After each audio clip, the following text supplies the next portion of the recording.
Lambs of Sacrifice, Termination, the Mixed-Blood Utes, and the Problem of Indian Identity. In 1954, the Bureau of Indian Affairs sought to implement policies that would end federal supervision and trust responsibilities over several American Indian tribes. These policies, collectively known by the ominous term, termination, reflected the will of Congress as expressed in House Concurrent Resolution 108. Passed the previous year, the resolution declared Congress's determination to make Indians subject to the same laws and privileges as other U.S. citizens, to end their status as wards of the United States, and to grant them all of the rights and prerogatives pertaining to American citizenship. The resolution further directed that this should be accomplished as rapidly as possible. In the years that followed, more than 100 tribal groups would undergo termination. This study examines how the mixed-blood Utes of the Uintah and Ouray Reservation in Utah came to be terminated. For the most part, these individuals belonged to the Uintah band of the Ute tribe. Their story remains little known, in part because scholars of American Indian history have often not considered them sufficiently Indian to merit attention. Like other mixed-blood communities, they have been overlooked simply because they do not fit neatly within traditional categories of inquiry. As historian Jennifer S. H. Brown has noted, Anglo-American thought has long been shaped by a deeply embedded racial dualism, which has carried over into scholarly dichotomies of Indian and white.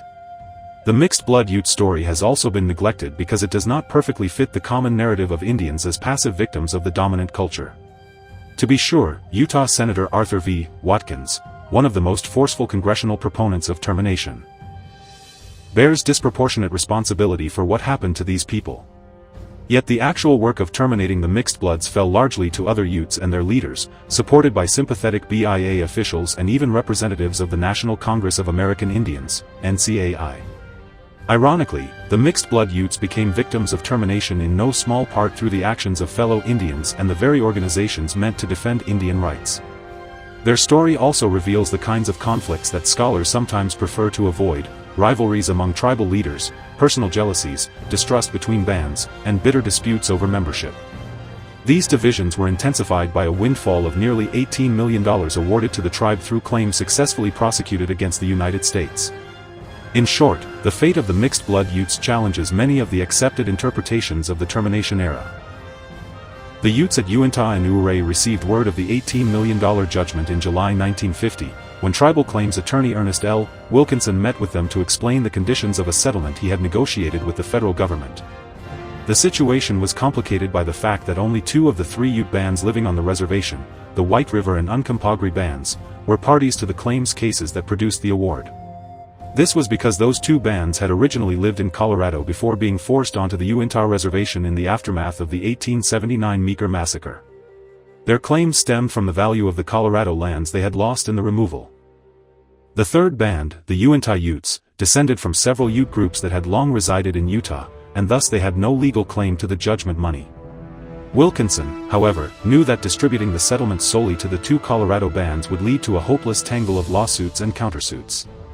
To avoid such conflict, he engineered an agreement requiring the Colorado bands to share the money with the Utah Utes as a condition of the settlement.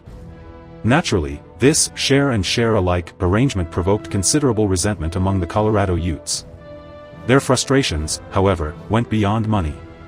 A large proportion of the Uintah band had intermarried with members of other tribes, and by the standards of the 1950s many Uintas were considered mixed-blood Indians, descendants of multiple tribal lineages.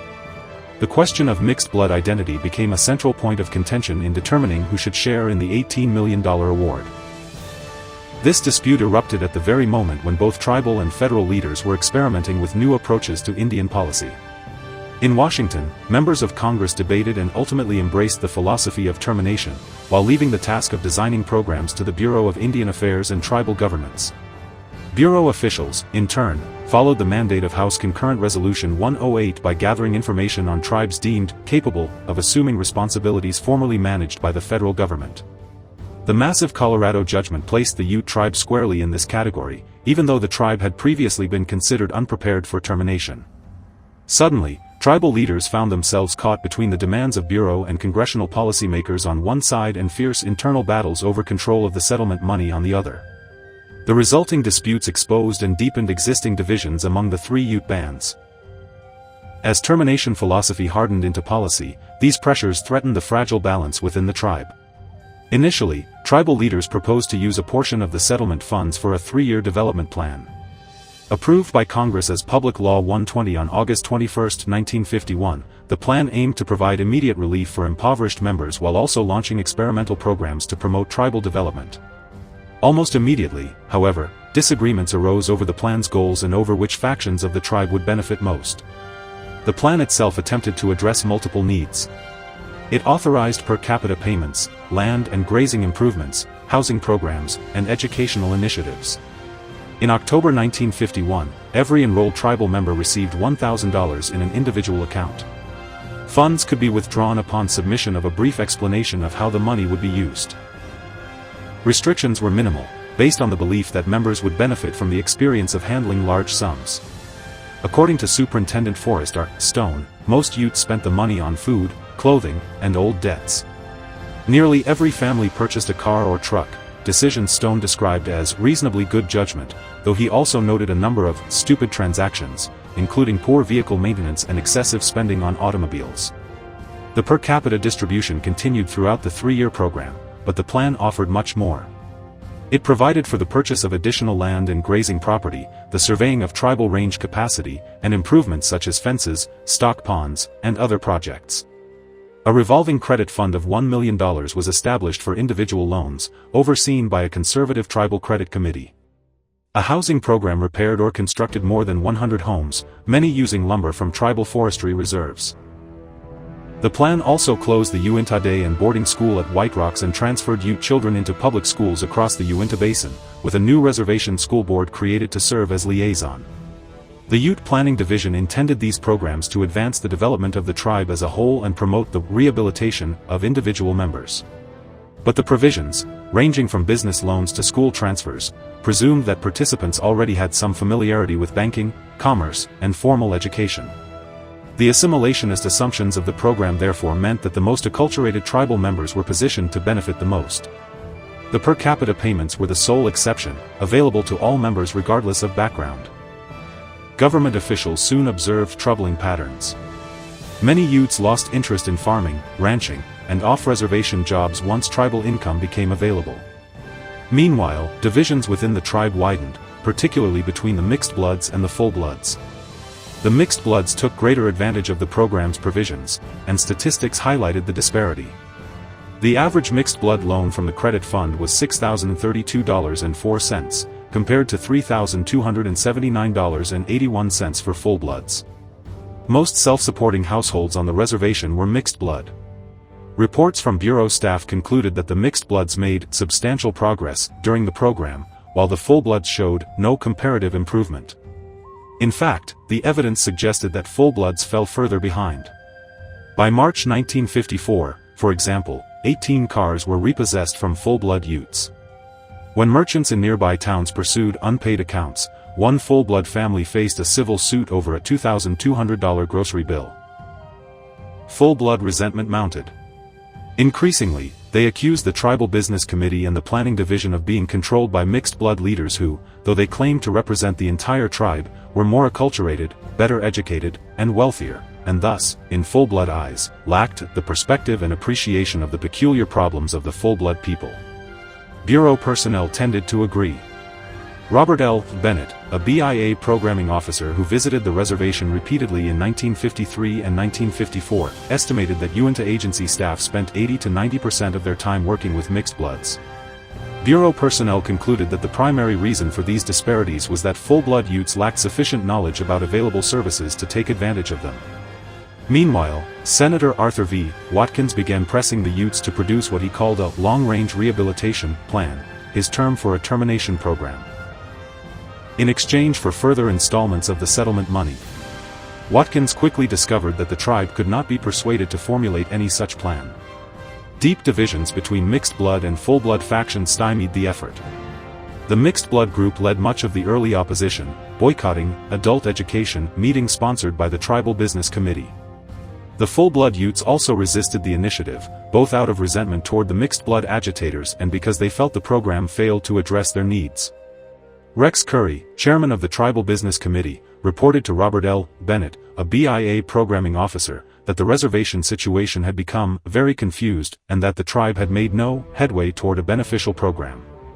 Ironically, on May 12, 1953, the very day Curry sent his report, Bennett, accompanied by Associate Commissioner H. Rex Lee, met with Senator Watkins in Washington to discuss the Ute situation. Bennett had already planned a visit to the reservation to counter opposition to the planning effort, and Watkins supported him by drafting a pointed letter to Curry and the Tribal Business Committee. The senator wrote, "Congress will expect you to keep very fully and completely your promises made to the committee when this legislation, the 3-year program, was approved." Addressing Curry directly, he added, "This applies not only to you and those representing the Ute tribes, but also the entire membership." Watkins expected tribal leaders to honor prior assurances to develop a long-range termination plan. On May 19, 1953, Bennett hand-delivered the letter at Fort Duchesne. He and other BIA officials, particularly H. Rex Lee, had decided intervention was necessary, as Bennett noted in his report. The Bureau could not place the entire responsibility on the tribal leadership to attain what in the main are Bureau objectives. In other words, Watkins, Lee, and Bennett felt they could no longer wait for the tribe to act. Yet to Francis McKinley and the Ute Planning Committee, the BIA's interference, effectively on behalf of a U.S. senator, felt like economic blackmail. The tribe desperately needed the funds, but many members instinctively distrusted termination policy, which few fully understood, and unsettling rumors spread rapidly across the reservation. After Bennett delivered the letter, copies were mimeographed and circulated widely. Although he initially claimed the letter had a positive effect, later events proved this overly optimistic. Even Bennett admitted that the threat of termination caused considerable alarm. In an official report, he noted that rumors are flying around here like bees about 30-day notices, etc. Efforts to reconcile tribal divisions and develop a long-range plan satisfactory to most members occupied the remainder of 1953 and much of 1954. In October 1953, the Utes held a general council and adopted a plan for each community to submit proposals to a newly elected 19-member tribal planning board. Yet beyond creating the board, the Utes refused to take further action. A month later, Bennett revisited the reservation to encourage progress on the planning effort. He found that the tribe had adopted a strategy of doing nothing, hoping to receive funds regardless. He also discovered that while the Utes understood they needed to produce a planning document for the BIA and Watkins's committee, they did not feel ready to manage their own affairs. Bennett concluded that a program must be developed to meet this situation, though the specifics remained uncertain. Meanwhile, Bennett addressed the tribe over KJAM radio in Vernal on November 4, 1953. He told the Utes they were at a crossroads where they must choose a course which will affect their future and their children's future for all time to come, a situation he attributed to developments in Washington. Bennett then explained House Concurrent Resolution 108 and other related termination legislation, emphasizing to the Utes the importance of creating their own plan. He spent considerable time citing the Menominee tribe as a cautionary example. They had failed to prepare a plan and consequently had a termination program imposed on them, by Senator Watkins himself. While Bennett did not approve of Watkins's forceful approach, he hoped his remarks would prompt the Utes into action. He later acknowledged that his radio address, delivered over KJAM in Vernal, was designed to promote and explain the tribal programming effort, though he admitted exaggerating the termination threat to stir up the tribe. At the time, he did not fully realize the gravity of the danger. Following Bennett's November visit and radio address, the Tribal Planning Board resumed its work in earnest. None of the elected members had prior experience creating a comprehensive, long-range termination program, so they naturally looked to Rex Curry and the Tribal Business Committee for guidance. Curry, an assimilated Ute and Brigham Young University graduate, intended to follow Senator Watkins's directives. Other members of the tribal leadership, however, were dismayed by Curry's cooperative stance. Francis McKinley, the tribal planning officer, found himself increasingly alienated from the process and strongly objected to Watkins's coercive tactics. Members of the Uncompahgre Band also resisted the planning effort. When the board issued its first preliminary proposals, John Tabby and other Uncompahgres at Ouray concluded that the new program was merely an extension of the 3-year plan, which had primarily benefited the mixed bloods. Some Uncompahgres went further, asserting that the real problems facing the tribe stemmed from mixed blood control of tribal government. In protest, the Uncompahgre Band largely withdrew from the planning process, which had become increasingly acrimonious. Disputes over the mixed blood issue surfaced at every meeting and consistently disrupted proceedings.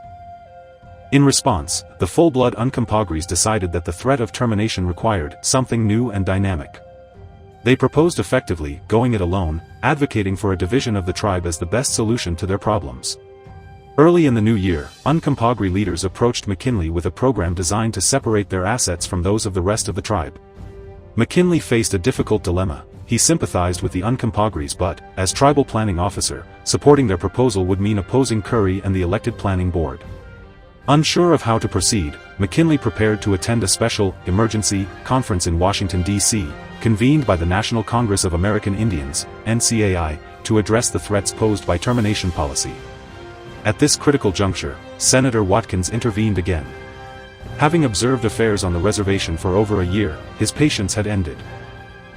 In February 1954, just before the NCAI conference, he sent an ultimatum to Rex Curry outlining exactly what type of program he would accept. Watkins stated that further legislation for aid or assistance to the Utah tribe would greatly depend upon the activities of the tribe in performing in good faith the promise which they undertook in 1950, namely to formulate the report and plan, a 7-year termination program. To underscore the urgency, Watkins required that the final phase of the program within 90 days and noted that the essential elements could be drawn from other termination bills currently before Congress. If necessary, he offered to assist in drafting the legislation. Watkins also instructed Curry and other tribal leaders to ignore Indian rights advocates from the NCAI and the Association of American Indian Affairs. Curry, familiar with Watkins's objectives, was not surprised and even felt some sympathy for them. But McKinley and other tribal leaders, particularly among the Uncompahgree and White River full-bloods, were stunned. They feared that Watkins would use the educated and acculturated mixed-blood Uintas to demonstrate the Utes' readiness for termination, prematurely thrusting the full-blood Utes into a way of life for which they were unprepared. McKinley may have taken particular umbrage at Watkins's directive to ignore Indian rights advocates, as it indicated the senator's awareness of the pending NCAI conference and its anti-termination agenda. Nevertheless, McKinley attended the conference. The February 1954 NCAI Emergency Conference proved pivotal. 43 tribes from 21 states participated, ultimately adopting a Declaration of Indian Rights, calling on the federal government to honor treaty obligations and trust responsibilities. At the conference, McKinley met Robert L. Bennett and detailed the situation on the reservation, focusing on the Uncompahgree proposal to separate from the rest of the tribe. Bennett, having worked closely with Watkins on drafting termination legislation for other Utah tribes, listened sympathetically. Both men agreed that some method was needed to counter Watkins's termination plan. After further discussion, Bennett and McKinley devised a solution: separate the full-bloods from the mixed-bloods and divide the tribal assets between the groups. They would need to secure the reluctant support of Curry, Watkins's main facilitator on the reservation. Ultimately, they persuaded him to allow the full-bloods to go it alone. 41 years later, Bennett recalled that the three men held a meeting out in a bean field and decided, "We would present a proposal which would terminate all the mixed bloods." They drafted an agreement to partition the tribe and presented it to the Uncompahgree leaders, who enthusiastically approved. The original plan called for dividing the tribe into the 3 traditional bands, with an additional group for the mixed bloods. Subsequent meetings allowed for comments, but some White Rivers and full-blood Uintahs objected, fearing they would be marginalized. Wallace Jack of the White Rivers accused the Uncompahgrees of kicking the White Rivers out and leaving them no place to go. Julius Murray predicted that the White Rivers might withdraw, leaving the full-blood Uintahs at the mercy of the mixed bloods. In response, McKinley, Bennett, and the Uncompahgree leaders revised the plan, dividing the tribe by blood status, mixed bloods versus full-bloods, rather than by bands. The mixed bloods strongly opposed this, alarming full-bloods across all 3 bands and ultimately uniting them behind the proposal. In many ways, this division represented a breakthrough for Bennett, McKinley, and Curry. It resolved the long-standing mixed-blood issue while providing a means to protect the tribe's balance by subjecting the mixed bloods to Watkins's termination program. In his report to the Bureau on April 15, 1954, Bennett argued that the partitioning process would immediately result in the termination of the mixed-blood Utes, while the full-bloods would then be in a position for intensive work with the BIA to prepare them for eventual termination. If Bennett and the tribal leaders had truly supported termination indiscriminately, they would not have taken steps to separate the more acculturated members from the rest of the tribe. The full-blood Utes essentially acknowledged this in the Ute 10-year development program, written after the tribal division. The document explained that the full-bloods were motivated by concern that Watkins would focus termination efforts on the Utes primarily because of the relatively high degree of acculturation among the mixed bloods. It also outlined the accomplishments of the 3-year assimilation program, which had aimed to integrate Ute Indians into American society with all the rights, privileges, and responsibilities of citizenship. By this account, the termination of the mixed bloods essentially fulfilled that objective, admitting that more than half of the Uintah band had been sacrificed to meet the terminationist agenda.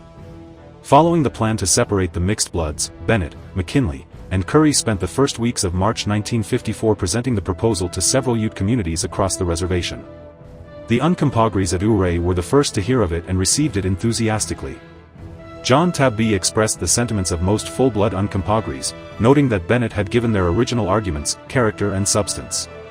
He acknowledged that they had not fully realized until Bennett pointed it out that the Uintahs were getting the greater share of the judgment money. On the threat of termination posed by Watkins, Tabby spoke for many.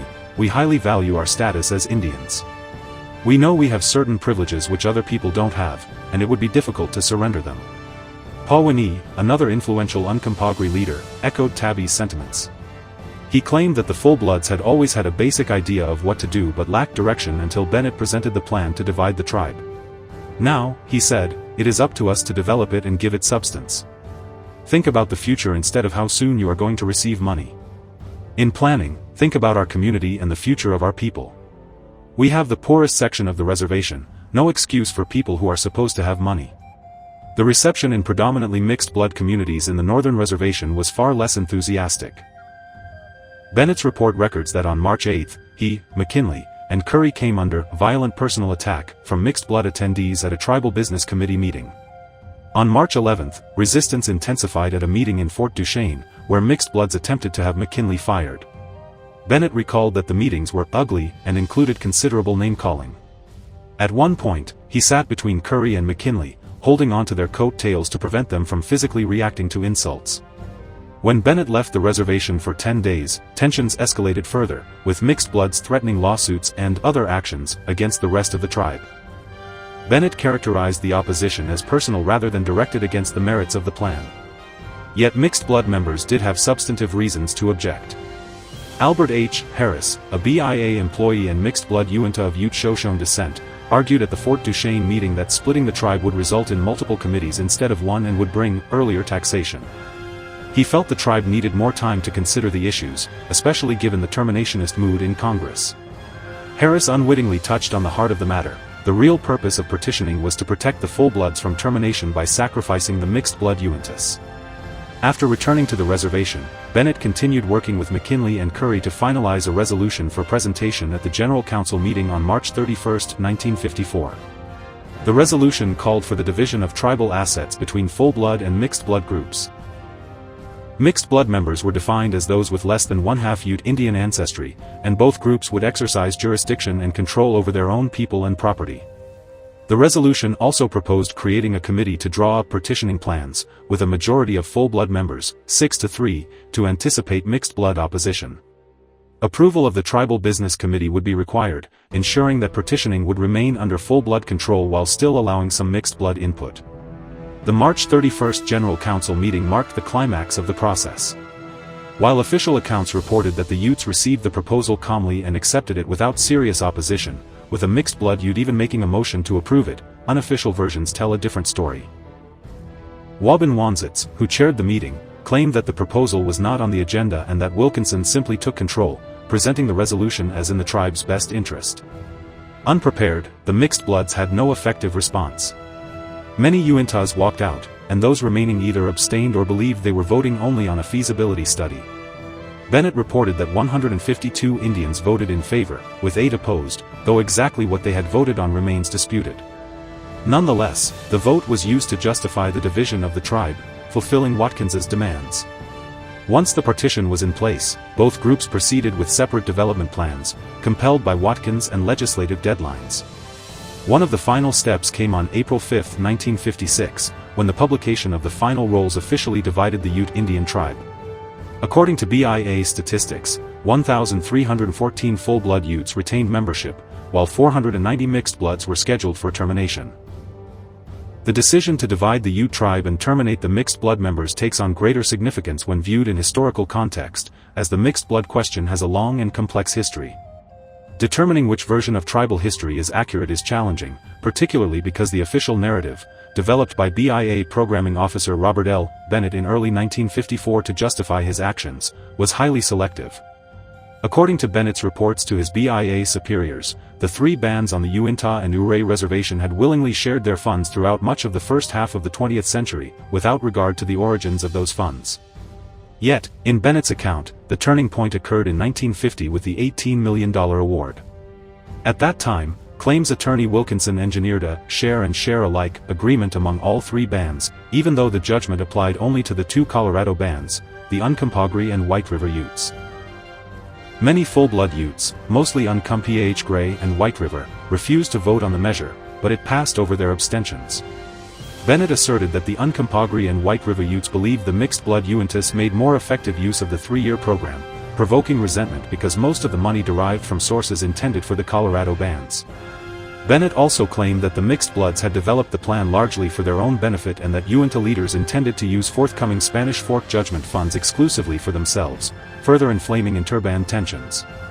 According to Bennett, regardless of which faction benefited most, the evolution of the three-year program revealed the divergent desires of the two groups. To support this claim, he cited the official report noting that experience gained under the three-year program led to the formulation of legislative proposals to partition and distribute the tribe's assets between the mixed-blood and full-blood members, and that, probably the most significant result of the three-year program was to develop an accent on the divergent interests of the mixed-blood and full-blood members of the tribe. Beyond Bennett's contentions, the genealogy of the mixed bloods remained a key question. Ute tradition holds that mixed bloods were Indians of Paiute, Navajo, Shoshone, and other extractions who married into the tribe. The Uintah Utes descended from several Utah bands relocated to the Uintah Valley following the Spanish Fork Treaty of 1865, forming a composite tribe. Many of these earlier bands had extensive cultural contact with neighboring peoples. For example, the Pa-Vant and San-Pitch Utes lived near the Quayampats band of southern Paiutes and adopted similar desert survival methods. The Kumumba or Weber Utes, from the present Ogden area, intermarried extensively with northern Shoshones and may have been bilingual. The Sheberich and Weemanach bands of southeastern Utah operated in regions largely outside governmental control during the late 19th century, often mediating in cattle raids between Navajos, Paiutes, and Mormon settlements. Ute warriors, including Otenkar, Black Hawk, frequently included Navajo and Paiute warriors in raiding parties. These examples illustrate the long-standing practice of the Uintah Utes incorporating members of other tribes into their social structure, a practice that continued after the 1860s and 1870s removals. Perhaps the most significant problem for mixed bloods across the United States, including the Uintah and Ouray Reservation, was their lack of legal and social standing as a distinct cultural group. Scholarship attributes this invisibility to the deeply embedded racial dualism, white and Indian, in American thought. As Jennifer S. H. Brown notes, there is no separate term in common American usage to designate people who combine the two ancestries. This dualism fostered the stereotype that mixed bloods are marginal, suspended between cultures, and psychologically disadvantaged. Anthropologists and sociologists, however, have debunked this stereotype, showing that mixed-blood individuals often develop complex, bicultural methods of adaptation, or, as ethnohistorian James Clifton describes, they become culturally enlarged.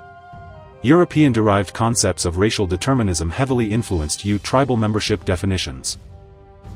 Under this model, ancestry, or bloodlines, determined identity and presumed behavioral and physiological traits, constructs foreign to native cultures.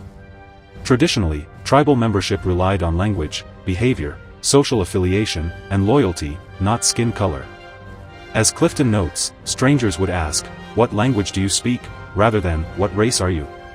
The Utes, like many tribes, used blood quantum criteria in the 1950s to define membership, relying on benchmarks such as the 1934 incorporation under the Indian Reorganization Act. Modern genetics and social theory, however, have shown that genealogical bloodlines cannot definitively determine who is an Indian, rendering blood quantum definitions largely legally unenforceable. Ethnic standards, based on shared culture, language, and behavior, provide a more flexible and accurate basis for membership. Clifton further observes that intermarriage among European, African, and native peoples has been so extensive that few contemporary Indians can claim exclusive full-blood ancestry. Many modern Indians have little or no biological Native American ancestry at all. Consequently, defining Indian identity by blood quantum politicizes tribal membership. When Indian identity was devalued by the dominant society, membership was often inclusive. Bennett noted that from 1911 to 1936, during the height of assimilation policy for the Utes, all three bands freely shared tribal funds. Conversely, when Indian identity became economically or culturally valuable, as after the Colorado Judgment and oil and shale royalties, membership requirements became exclusive, with blood quantum used as a convenient tool in political struggles over tribal resources. The mixed blood question gained urgency with Senator Arthur V. Watkins's campaign to terminate the Utes, prompting the full-blood Uncompa Greys to take drastic steps to protect their status and resources. Without Watkins's interference, the membership issue might have subsided, as earlier episodes, such as the 1933 petition to halt mixed-blood enrollment, demonstrate. By 1950, grievances over the share and share alike agreement, combined with Watkins's threats delivered directly or through the BIA, intensified tensions. Mixed bloods, caught between full-blood claims and government pressures, had no effective advocates and ultimately became the sacrificial lambs of Senator Watkins's termination program.